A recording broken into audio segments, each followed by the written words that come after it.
Hello everyone, this is Dr. Prabjeet again from Intellect IELTS and Immigration तरन तारण।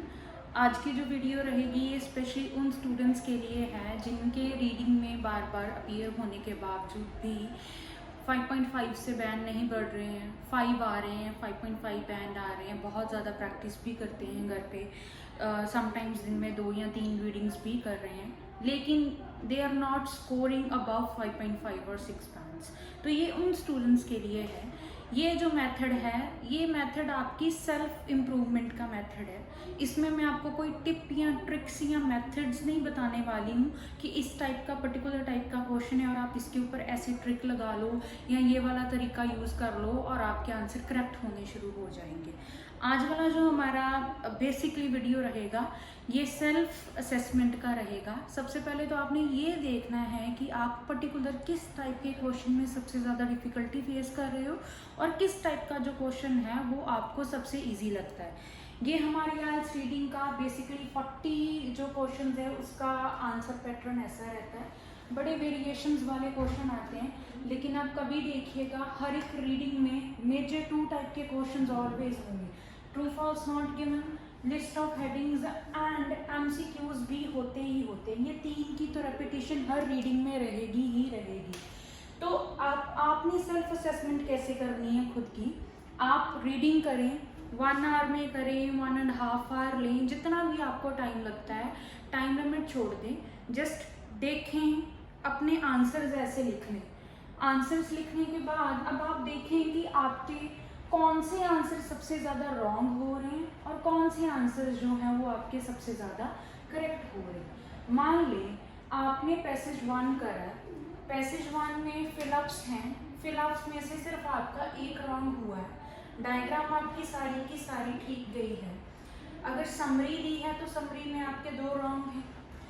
आप section 2 पे आते हो या पैसेज 2 पे आते हो, ट्रू फॉल्स नॉट गिवन है, इसमें से आपके सपोज करें इतने आंसर्स रॉन्ग हो गए। शॉर्ट आंसर्स आपके 4 के 4 ठीक है, एमसीक्यूज आपके 1 या 2 रॉन्ग हैं। आप थर्ड पैसेज की तरफ मूव करें।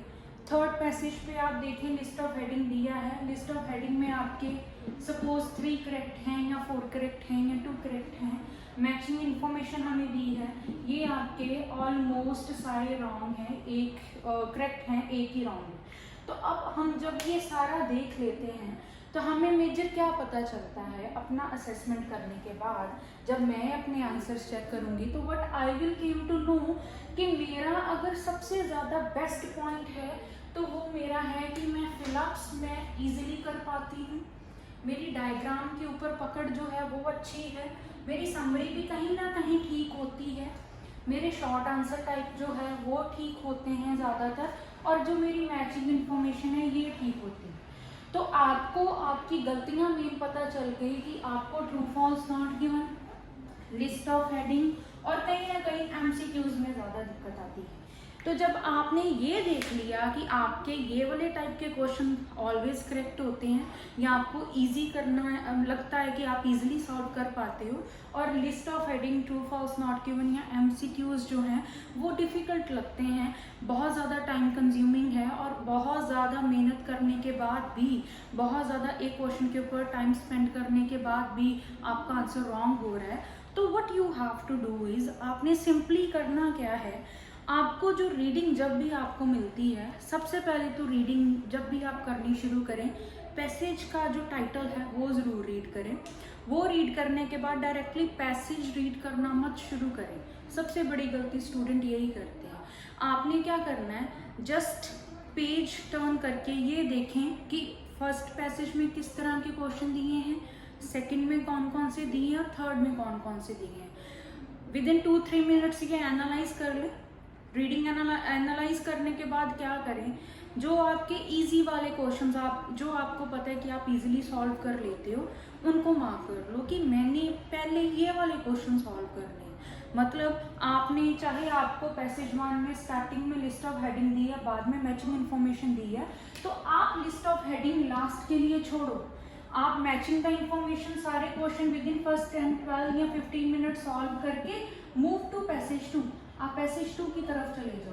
पैसेज 2 में अगर ट्रू फॉल्स दिया है तो इसे छोड़ दो, शॉर्ट आंसर पहले कर लो, एमसीक्यूज पहले कर लो। ये करने के बाद मूव टू पैसेज 3। अब पैसेज 3 में क्या है, समरी डिफिकल्ट लगती है तो इसे लास्ट के लिए छोड़ दो। डायग्राम पहले कर लो और फिर अप्स डाउन कर लो।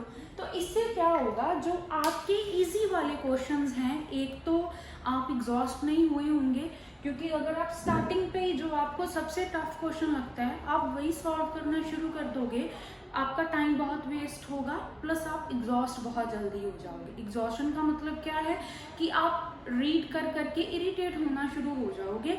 इससे क्या होगा, जब आप ऐसा करते हो तो जो आपके इजी वाले क्वेश्चन है आप इनके ऊपर भी फोकस नहीं कर पाते हो। तो ये आप एक बार ट्राई करके देखो। सबसे पहले जो आपको इजी क्वेश्चंस लगते हैं उनके ऊपर टाइम स्पेंड करो, उनको करेक्ट करो। वो करेक्ट करने के बाद जो भी आपके पास 15 मिनट्स या 20 मिनट्स पेंडिंग है उसमें ये टफ वाले क्वेश्चन सॉल्व करो। इससे क्या होगा, आउट ऑफ 40 आपके अप्रोक्सीमेटली कोई 24-25 करेक्ट होने शुरू हो जाएंगे। जब आपके 24-25 करेक्ट होते हैं तो इसमें क्या होगा, आप 5.5 से डायरेक्टली 6 बैंड की तरफ बढ़ जाते हो। जब आप 6 अचीव करना शुरू कर देते हो तो फिर आपने क्या करना है, फिर एक टाइम पे एक ही क्वेश्चन पकड़ो।